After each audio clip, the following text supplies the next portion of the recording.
Ito guys, ituro ko sa inyo kung paano nga ang pag-crossbreed ng apple sa saging. So, una lamang nga ay maglagay tayo ng butas dito nga sa apple. At pagkatapos ikat lamang nga natin itong saging. At subukan muna nga natin siyang isukat dito sa apple. Ayan. At sunod nga dito ay maglagay tayo ng toothpaste dito sa saging at ipahid lamang nga natin ito dito ng mabuti. At pagkatapos nga ilagay na nga natin siya dito sa apple. At sunod nga dito ay maghukay na nga tayo. At maglagay lamang nga tayo ng itlog dito sa lupa para hindi nga kaagad ito mabulok. At haluin lamang nga natin ito dito ng mabuti. At sunod nga dito ilagay na nga natin itong saging at apple at tabunan lamang nga natin ito ng lupa. At pagkatapos nga diligan lamang nga natin ito ng tubig. At saka nga natin ito takpan at antayin lamang nga natin ng 45 days. So after 45 days nga, ito na nga siya. So tara, buksan na nga natin siya.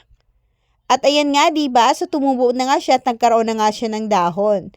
So bunutin lang muna nga natin ito at tignan natin kung ano ang resulta.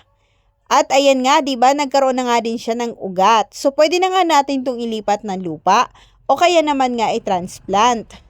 At after 1 year nga, ito na nga ang kanyang mga bunga.